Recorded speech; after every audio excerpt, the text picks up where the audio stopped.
어떤 분이 저한테 와서 질문을 하더라고요. 하나님께서 아담을 창조하시고 여자인 화를 창조하실 때 뭘 사용했죠? 갈비뼈 하나를 취하셨죠.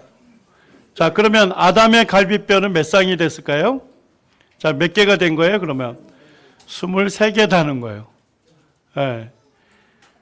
자, 그러면 아담과 하와에서 태어난 가인은 몇 개였을까요?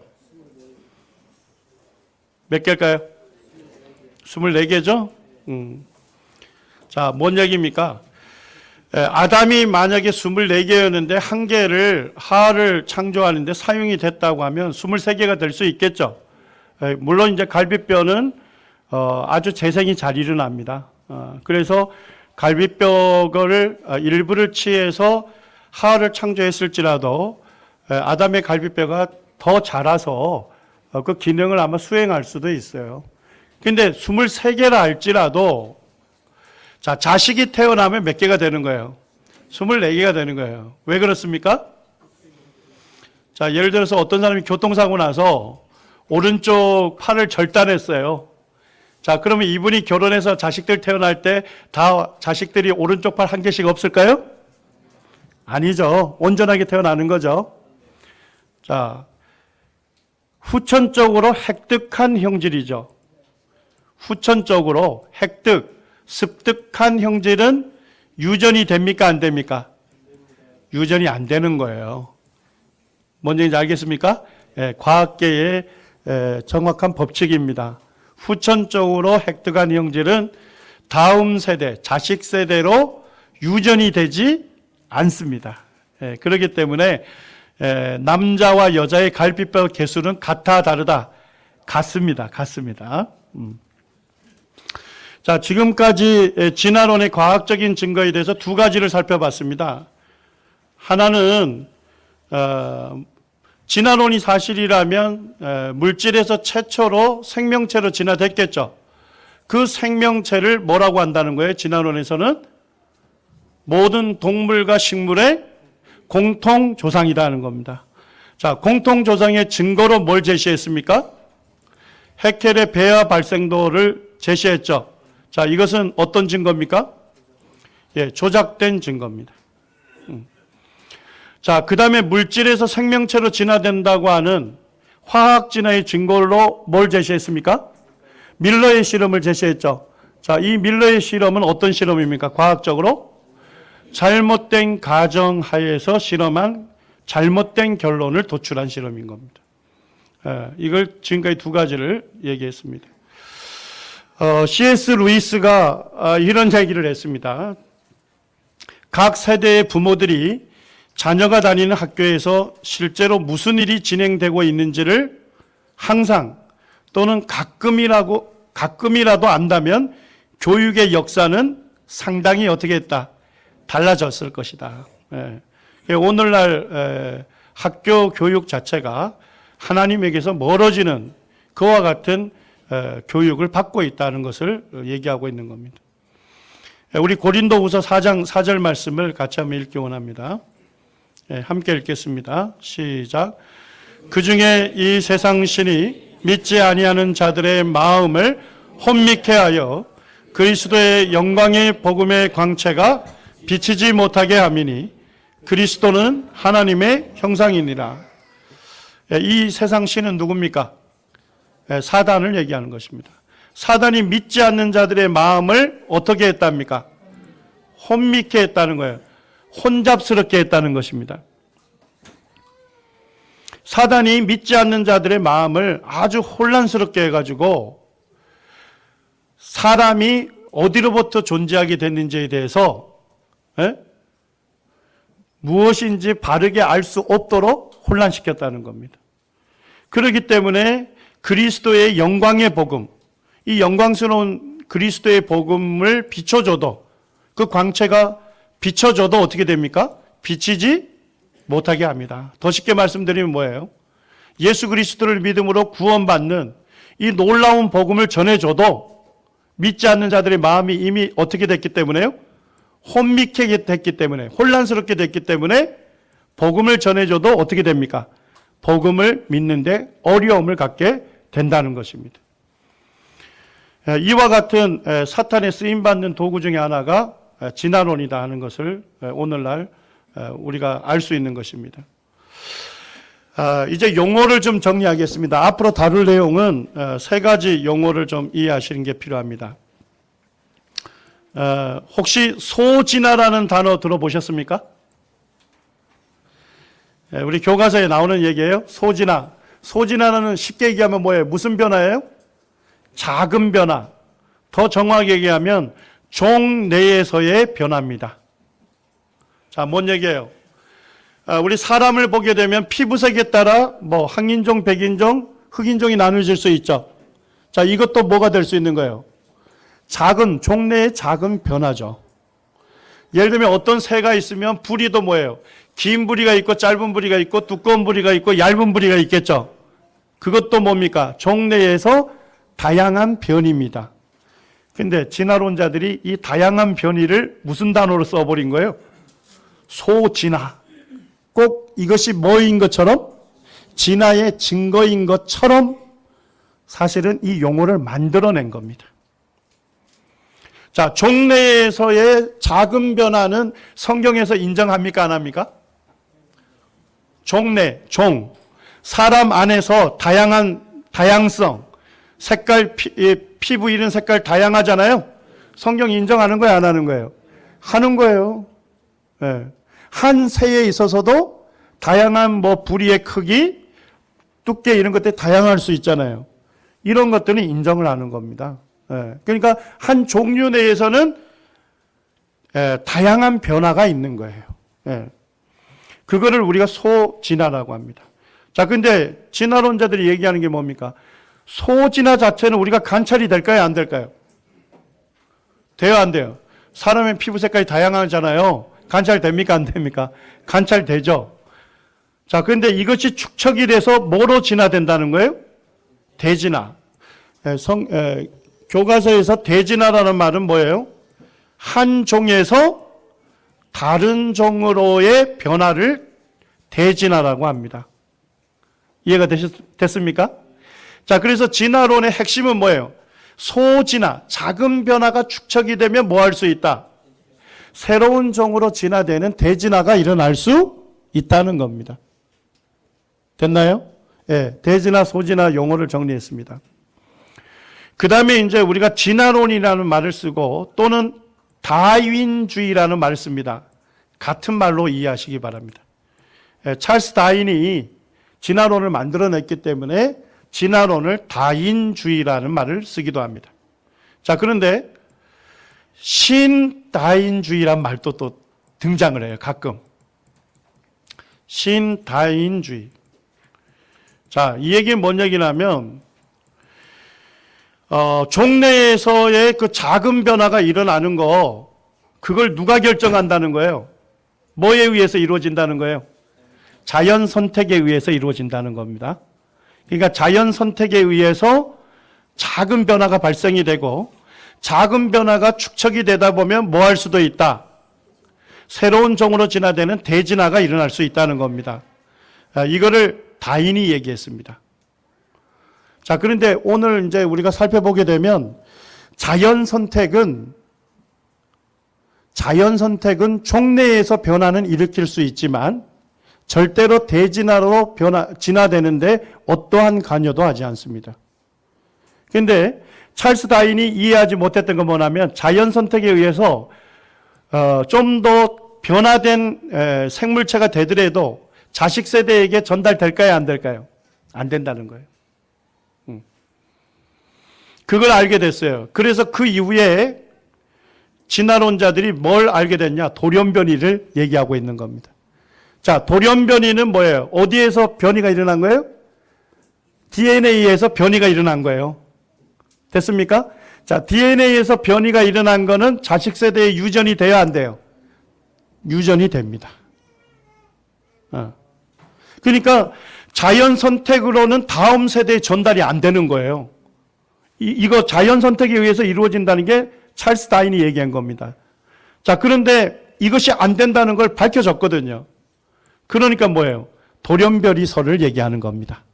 그래서 아주 드물게 일어나는데 돌연변이가 일어나게 되면 유전자에서 변이가 일어났으니까 자식 세대에 전달이 된다는 겁니다. 자, 돌연변이설을 주장하는 게 뭐예요? 결국은 신다인주의입니다. 자, 일단 정리하겠습니다. 뭐 신다인주의든 다인주의든 전부 다 진화론입니다. 근데 진화론에서 얘기하는 것은 뭐냐면 진화가 일어나는 기전은 두 가지를 얘기해요. 뭘 얘기하고 있을까요?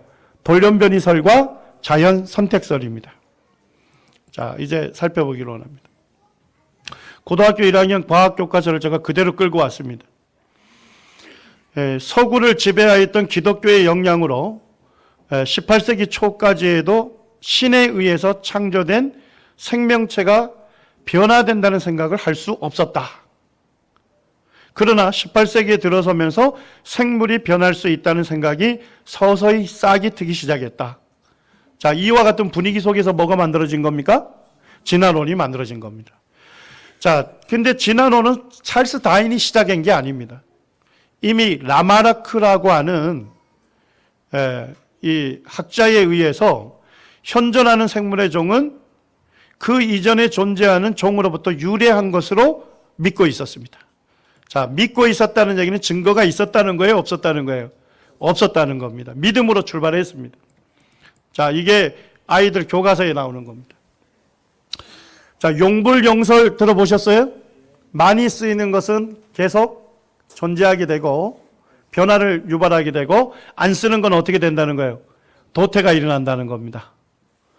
자, 그래서 이 사람은 무슨 주장을 했느냐? 잘 보세요. 원래는 기린이 목이 길었다는 거예요? 짧았다는 거예요? 짧았다는 겁니다. 자, 그러다 보니까 기린이 목이 짧다 보니까 뭐예요? 나무 밑에 있는 것만 먹을 수 있었죠? 그죠? 자, 그런데 이제 뭐예요? 나무 밑에 있는 걸 다 먹어버리면 이제 위에 것만 남았잖아요. 자, 그러면 뭐예요? 위에까지 있는 걸 먹으려고 어떻게 했다는 거예요? 목을 쭉쭉 빼면서 먹기 시작했다는 겁니다. 됐습니까? 자, 그러면 아버지 세대가 높이 있는 가지에 있는 잎사귀를 먹으려고 목을 쭉쭉 빼다 보니까 목이 어떻게 됐다는 거예요? 길어졌어요. 자, 그러면 목이 길어진 기린 자식은 어떻게 태어날 거라 생각했어요? 길게 태어날 것이라고 생각을 했습니다. 자, 이것은 과학적 사실일까요? 아닙니다. 자, 뭐예요? 위까지 있는 나무에 있는 잎사귀를 먹으려고 목을 계속 쭉쭉 빼서 길어졌다면 뭐예요? 후천적으로 획득한 형질이죠. 맞습니까? 획득한 형질은 뭐 하지 않는다고요? 유전되지 않습니다. 그래서 과학계에서 부정이 된 거예요. 그리고 이거를 또 바이즈만이라는 사람이 또 실험을 했어. 어떻게 실험을 했냐? 생쥐 있죠? 자, 생쥐의 꼬리를 잘랐습니다. 자, 그럼 생쥐 꼬리를 잘랐는데 다른 어미도 꼬리를 잘랐어요. 그래서 둘 다 잘렸죠. 자, 그래서 교배시켜서 생쥐가 태어났겠죠. 새끼 생쥐가. 그래도 있더라는 거예요. 그래서 또 요번에 꼬리를 또 잘랐어요. 자, 그리고 자른 꼬리들끼리 새끼들을 또 교배했습니다. 자, 그 다음에 뭐가 태어났을까요? 여전히 꼬리가 있겠죠. 그렇게 해서 매 수십 세대를 했더니까 계속 꼬리가 있더라. 그러니까 뭐예요? 획득 형질은 뭐 하지 않는다? 유전되지 않는다는 것을 입증을 한 거예요. 쉽게 얘기하면.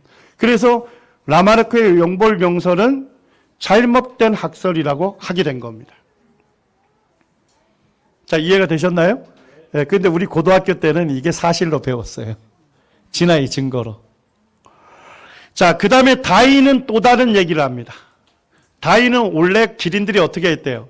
목이 긴 놈도 있고 목이 짧은 놈도 있었다는 겁니다. 원래. 기린이라는 종 안에 목이 긴 것도 있고 짧은 것도 있었어요. 자, 그런데 이제 기린이 숫자가 점점 많아지다 보니까 먹이가 부족했겠죠. 자, 먹이가 부족하니까 뭐예요? 밑에 것들은 다 먹었을 거 아니에요.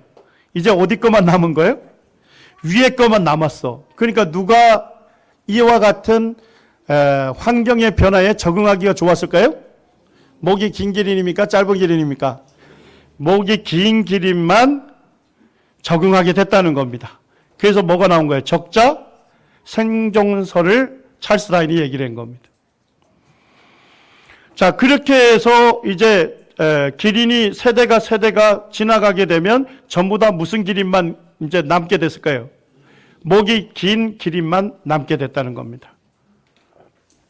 그래서 결국 뭐예요?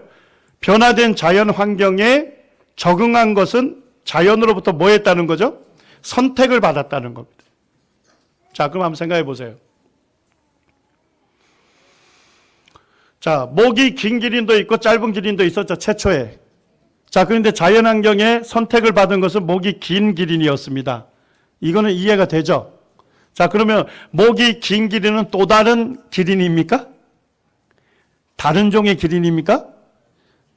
단지 뭐일 뿐이에요? 목이 긴 기린일 뿐입니다. 이해가 되셨나요?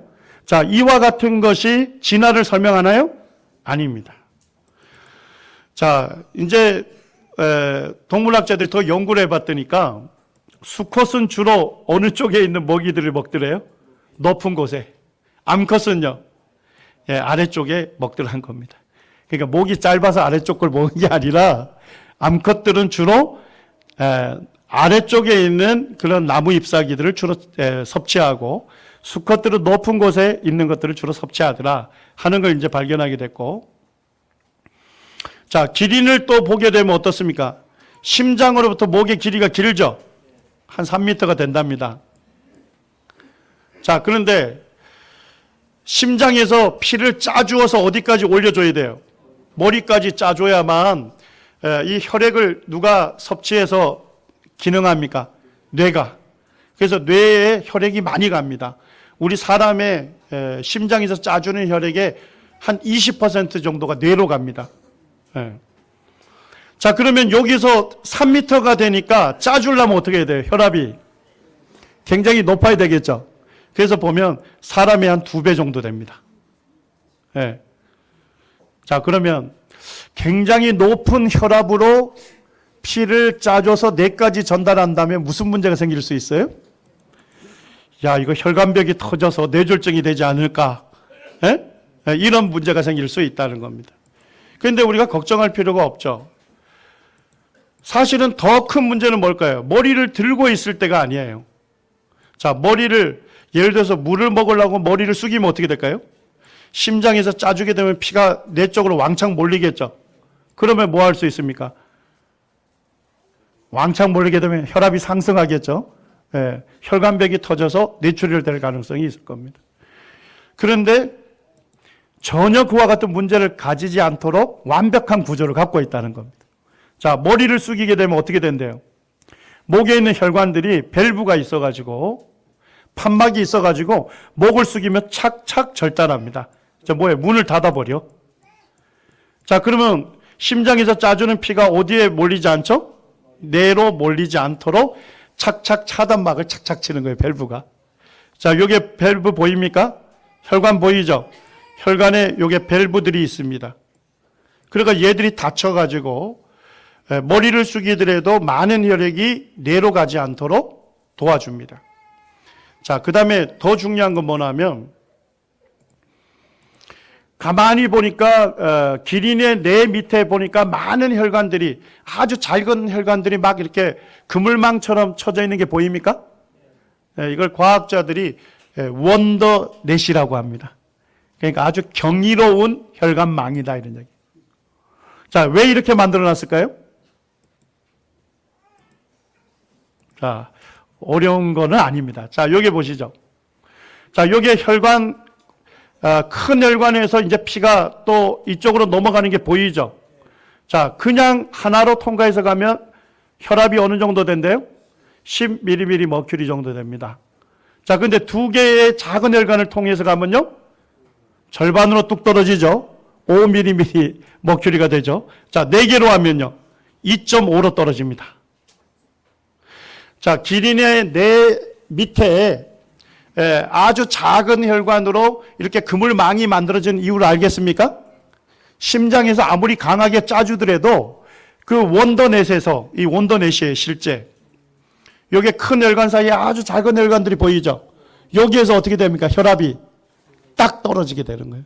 그래서 적정한 혈압을 만들어서 기린의 뇌에다가 혈액을 공급해 주게 되어 있는 겁니다. 이해가 되셨나요? 하나님이 다 안전장치 만들어 놓은 거예요. 그리고 기린의 혈관은 어떻다는 겁니까? 사람보다 두껍고 굉장히 신축성이 좋답니다. 잘 늘어나.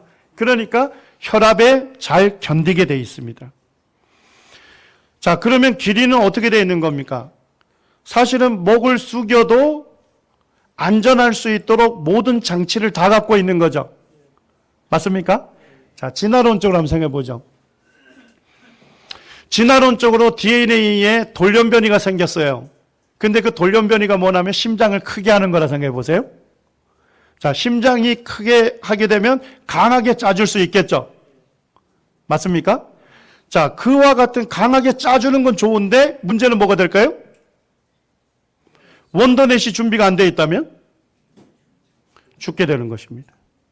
그 다음에 동맥이나 정맥에서 판막이 준비가 안 되어 있다면요? 준비 안 되어 있다면 죽게 되는 것입니다.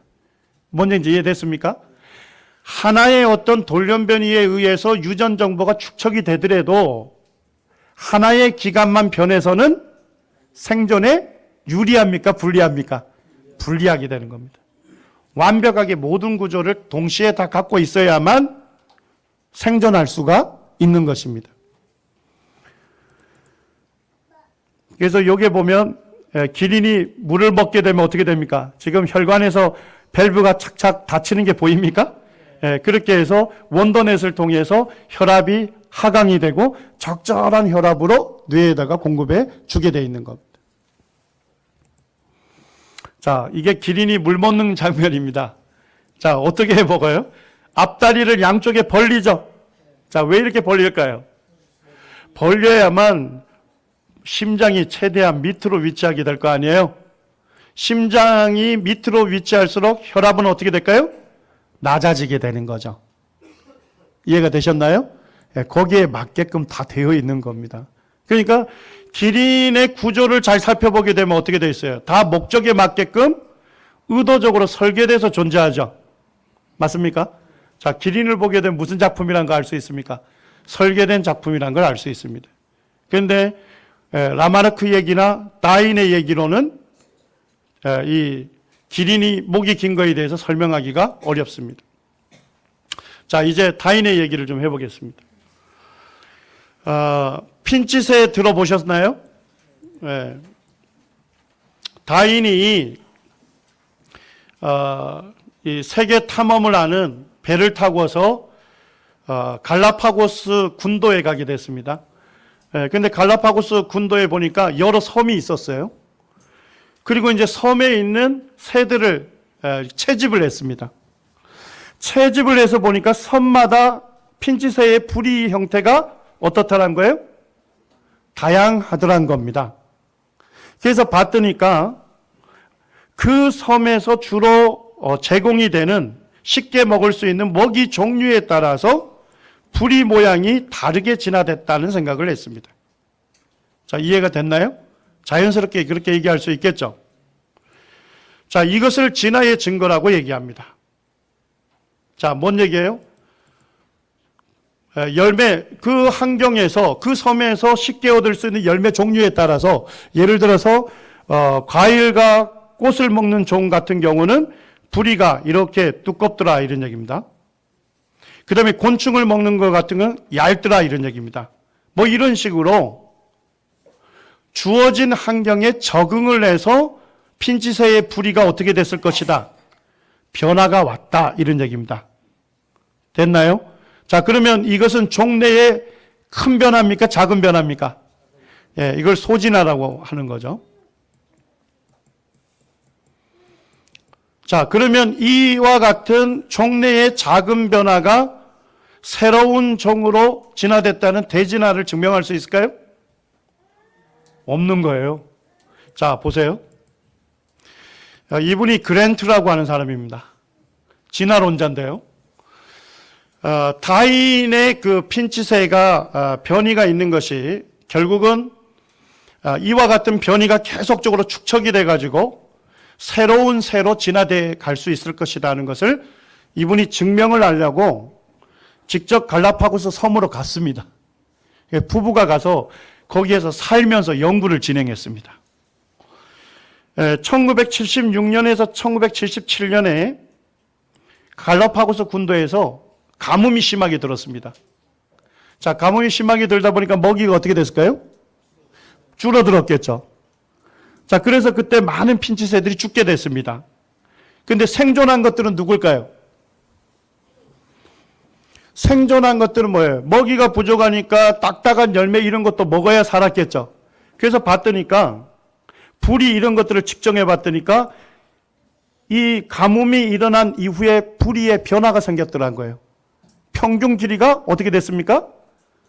예, 플러스 방향으로 증가됐더라는 겁니다. 이해가 됐어요? 그래서 그랜트가 무슨 생각을 했느냐? 야, 가뭄이 일어났기 때문에 가뭄이라는 환경에 적응한 자연의 선택을 받은 이 부리가 두껍고 긴 그와 같은 새들만 생존했다면 이런 작은 변화가 10년마다 한 번씩 가뭄이 온다면 어떻게 될까요? 부리가 계속 길어지고 두꺼워지겠죠. 한 방향성으로 진화가 일어날 것이다. 그래서 새로운 종으로 진화될 것이다. 이렇게 주장했습니다. 이것만 하고 끝냈으면 좋았는데 이분들이 또 계속 연구를 해봤습니다. 1981년과 82년대는 엘니뇨 현상 때문에 비가 많이 왔습니다. 비가 많이 오다 보니까 먹이가 어떻게 됐어요? 풍성하게 됐어요. 자, 그 다음에 이제 핀치새의 부리를 측정했더니까 부리의 두께나 길이가 어떻게 됐습니까? 이전보다 짧아졌어요. 이해가 되셨죠? 그 다음에 1984년과 85년에 측정했더니 어떻게 됐습니까? 오히려 더 줄어들었어요.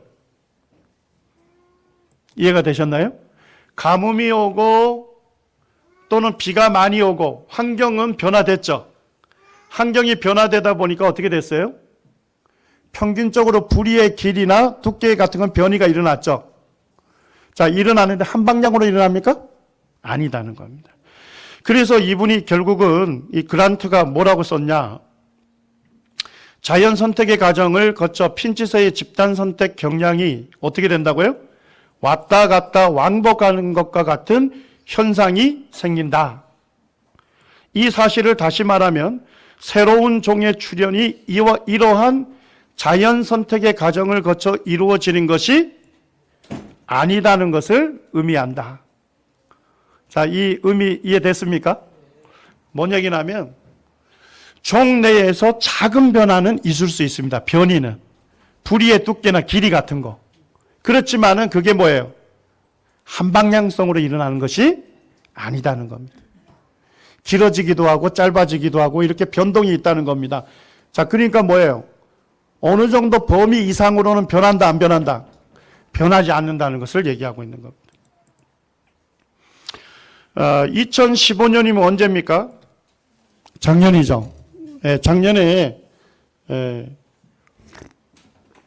과학자들이 연구를 해서 뭘 발견했느냐? 핀치새의 부리의 모양을 결정하는 유전자를 발견했습니다. 그게 무슨 유전자죠? ALX1이라고 하는 그 유전자에 의해서 부리 모양이 다양하게 변이가 일어나더라는 겁니다. 자, 정리됐습니까? 자, 그럼 이건 뭔 얘기하는 거죠? 이미 ALX1이라는 유전자가 있죠. 자, 이게 부리의 모양을 결정하죠. 맞습니까? 자, 그러면 다양한 형태의 부리의 모양을 갖고 있는 모든 핀치새들은 결국 어디 내에서 변화가 온 겁니까? 기존에 있는 유전자 풀 안에서 변이가 온 것입니다. 이해가 되셨나요? 그러니까 열심히 환경의 변화에 적응해서 부리의 두께가 변화됐다 해서 새로운 유전자가 만들어졌을까요?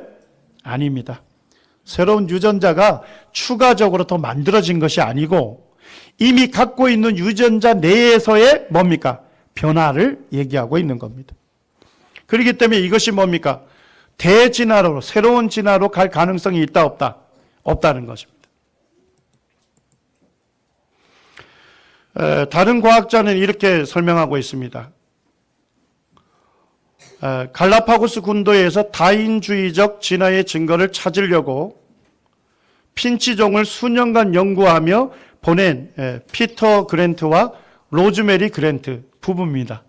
부부가 애초에 갈라파고스 군도에서 살았습니다. 그리고 몇십 년간 연구를 한 겁니다. 자연 선택을 받은 집단은 앞뒤로 어떻게 된다고요? 변동이 된다.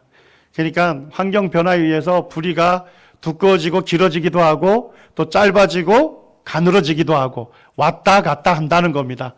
그 유전자가 갖고 있는 범위 내에서만 변이가 일어난다는 것입니다. 그렇기 때문에 결론은 뭐라고 얘기할 수밖에 없다는 겁니까? 이는 거기에 새로운 특성의 출현을 유도하는 어떠한 모도 없었다. 진화도 일어난 적이 없음을 시사한다는 겁니다.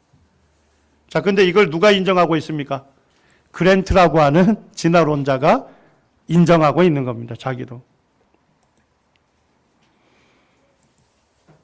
자, 그 다음에 후추나방에 대해서도 학생들 교과서에 나와 있습니다. 자, 이것도 잘 한번 보시기 바랍니다. 자, 산업혁명이 일어나기 전에는 여기 보니까 후추나방이라고 하기도 하고 불나방이라고도 합니다. 나방에 후추를 뿌려놓은 것처럼 점이 있다 해서 후추나방이라고 하고 불나방이라는 말을 쓰기도 합니다.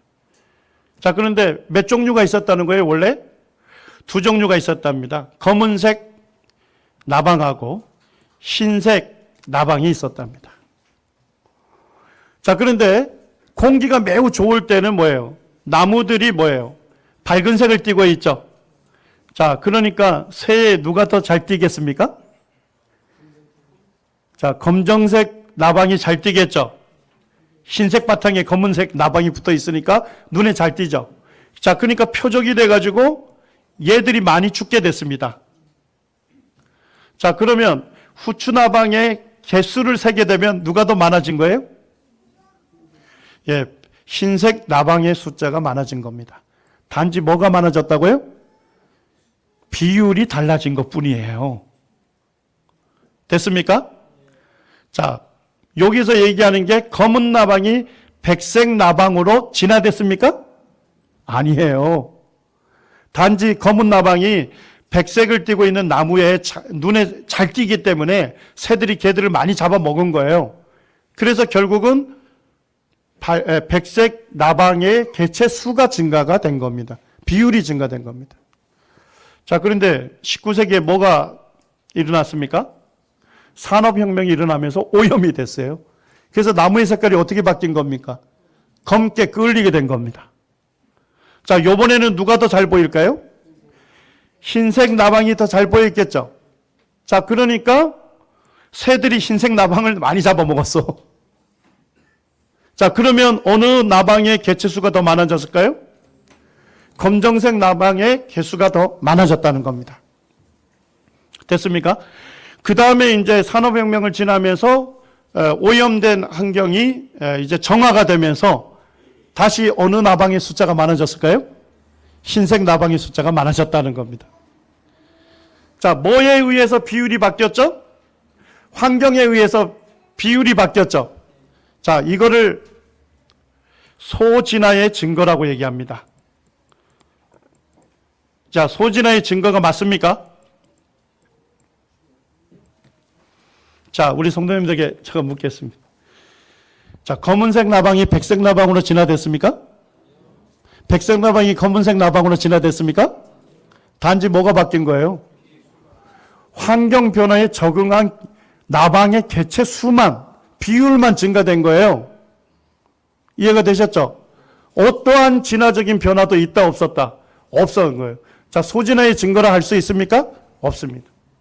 이 논문의 결론은 뭐냐면 나방 비율의 변화와 환경 적응이 일어났음을 증거하는 거지, 흰나방이 검은 나방으로 변화가 일어났다는 것도 아니고 개체군 내에서 일어난 작은 변화에 불과하다는 것을 얘기하는 것입니다.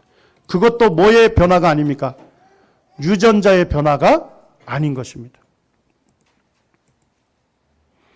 그런데 더 많은 문제가 제기되는 것은 뭐냐면 이 실험을 한 사람이 캐틀웰이라고 하는 과학자입니다.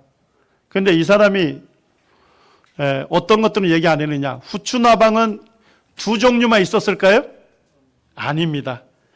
두 종류 이외에도 매우 다양한 색깔을 갖고 있는 나방이 있었습니다. 개들은 이 연구에 포함시키지도 않았습니다. 자, 두 번째. 후추나방의 사진을 보게 되면 주로 어디에 붙어 있는 사진들입니까? 나무에 붙어 있죠. 그런데 실제 나방들은 나무 기둥에 살지 않습니다.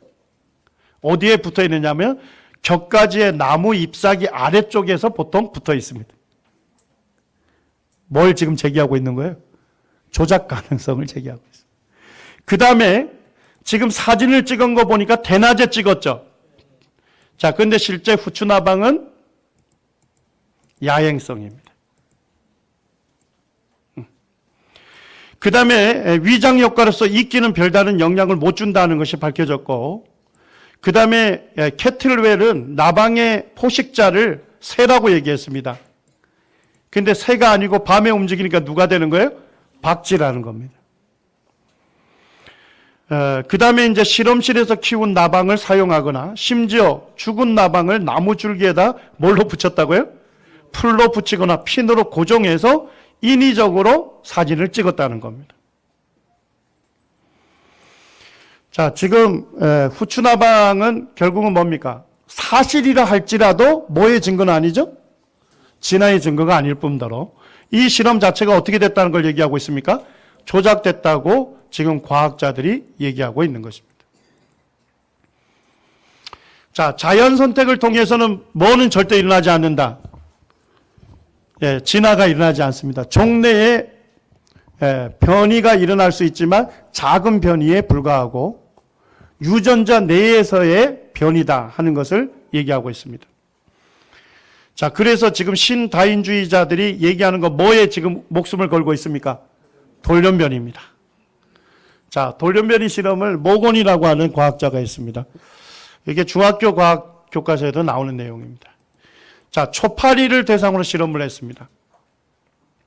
자, 왜 초파리 대상으로 했을까요? 초파리의 일생이 매우 짧습니다. 그러니까 뭐예요? 짧은 시간 내에 세대를 이어서 계속 조사를 할 수 있다는 겁니다.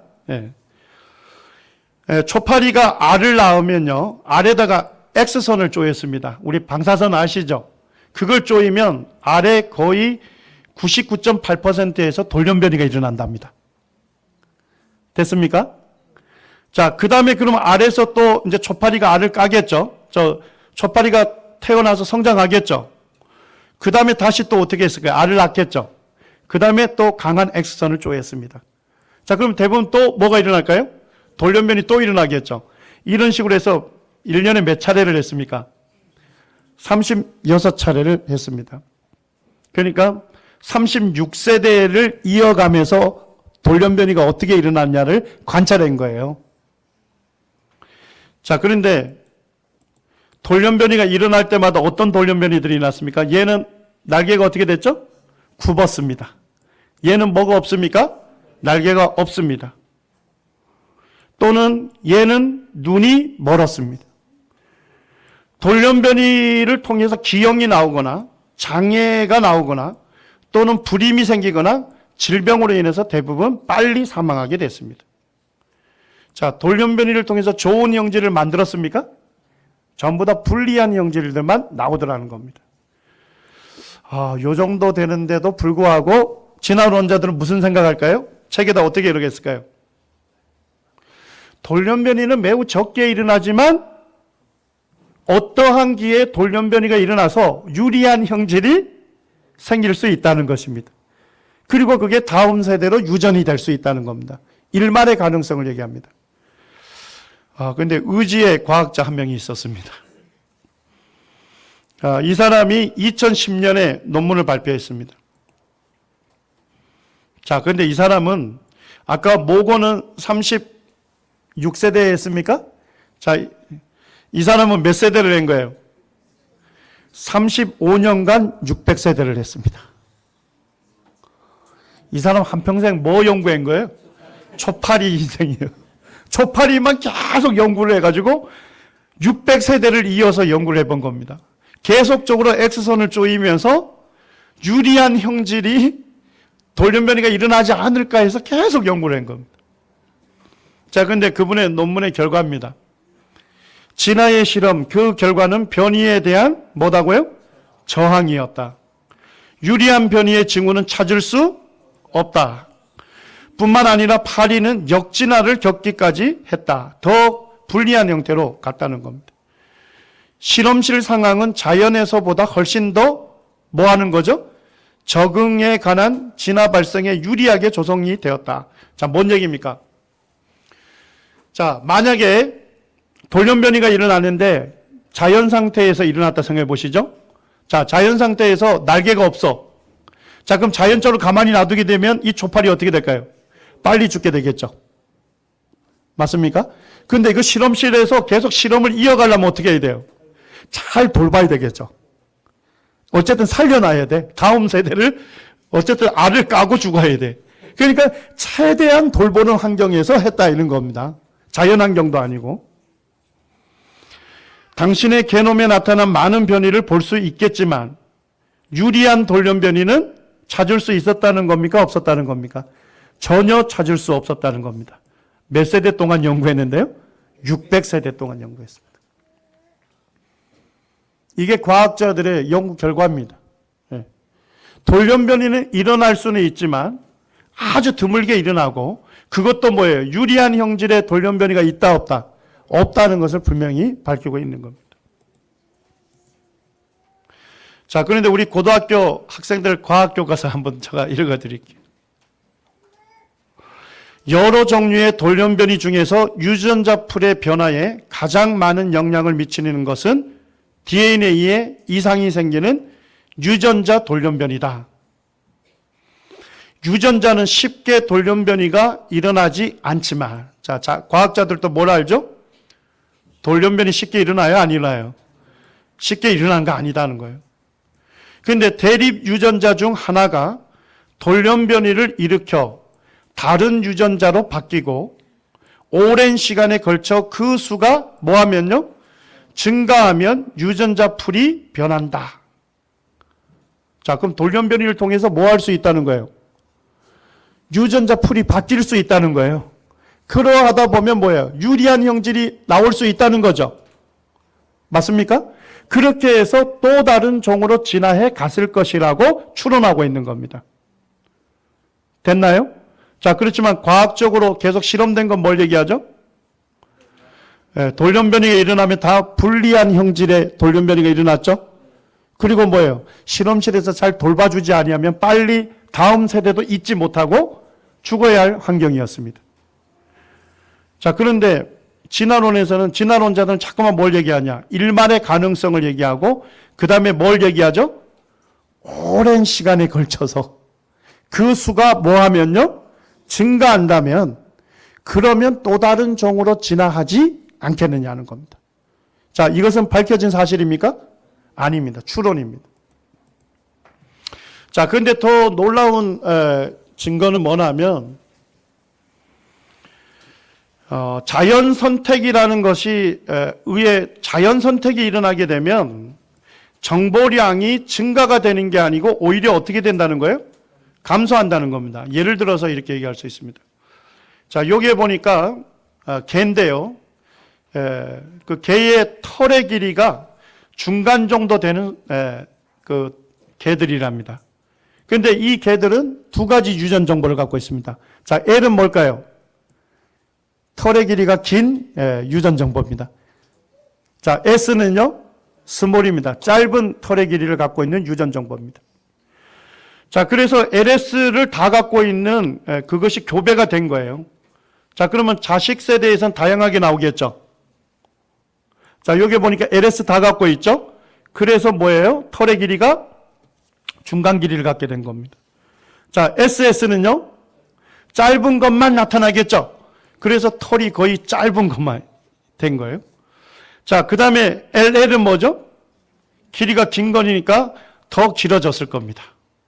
그 다음에 LL이 있었습니다. 그런데요, 그때 환경이 혹독해져서 굉장히 추웠어요.